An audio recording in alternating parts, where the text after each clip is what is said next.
Martin danas dolazi iz Zagreba. Martin danas dolazi iz Zagreba. Izgleda da smo konačno dobili gospodina Martina u Zagrebu. Martina iz Zagreba, kada gospodin Martin, di ste, šta ima novoga? U Zagrebu su, evo, ima novosti, gospodin Željko, imamo nova saznanja o koroni. Opa. Da, zahvaljujući našim znanstvenicima koji žive i rade u inozemstvu, gospodin Željko. A vi ste ovi šta određuju kako bi mi u Hrvatskoj trebali živjeti, a ne oni u inozemstvu? Da, to su ovi što ih niko ne pita u inozemstvu, ali zato ni nama sole pamet. Točno. Ali zadnji slučaj imamo, to je nešto fenomenalno. Recite. Ja sam ponosan na naš uspjeh naše epidemiologinje iz daleke Kanade, gospodin Željko. Iz Kanade, žena, bravo, baš mi je drago, bravo, super. Ravnopravnost spolova, da. O kome se radi? To je novo počena doktorica znanosti. Naša, recite. vrlo sposobna Vlatka Kokos. Joj, gospodin Željko, kako je očitala lekciju gospodinu Laucu, taj šarlatan, da nema pojma. Fenomenalno, gospodin Željko. Gospodin Martin, hoćete li malo pomoć meni i našim slušateljima? Uvijek sam za pomoć, pa gospodin Željko. Da kažete, prije nego je postala vrsni epidemiolog, čime se ona bavila?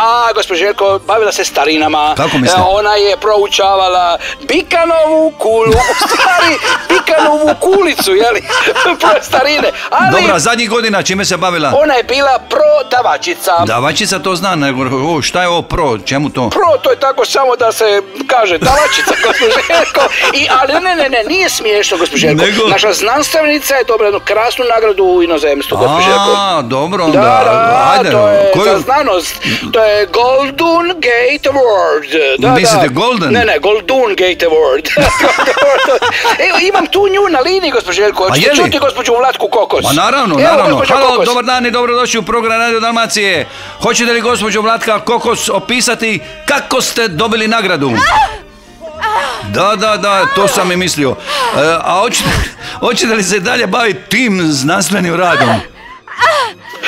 Hoće, gospodin Željko, čujete? Još jednom čestitam na nagradi Golden Gate Award. I ja isto čestitam, gospodin Željko.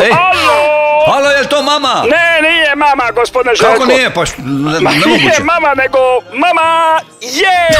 Ja sam.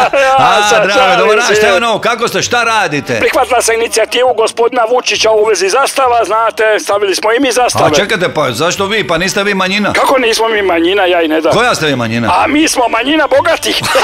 Gospodin Željko, Hrvatskoj, znate da smo stavili 4 zastave. 4 zastave, idemo po redu, koja je prva? A prva je Lijepe naše, jeli, jer je po naše, jeli, je Hrvatska, je. Ono velika, ona, 5x4, jel? 20. Ma nisam to mislio, vi oma počnete. Ja uvijek nešto brojim, nemojte.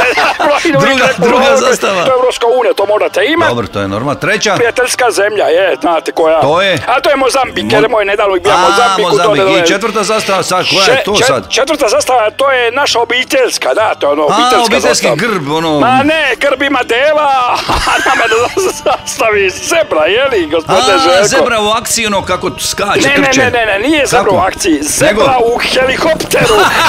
A iza zebre, ja, gospodine Željko. Zašto vi, šta, portret neki, jel? A ne, ciltret, nije portret, ni za požene. Ja sa brojačicom novca, tako da je to sve u akciji, jedna interakcija, jeli, gospodine Sve se vrti, sve se događa.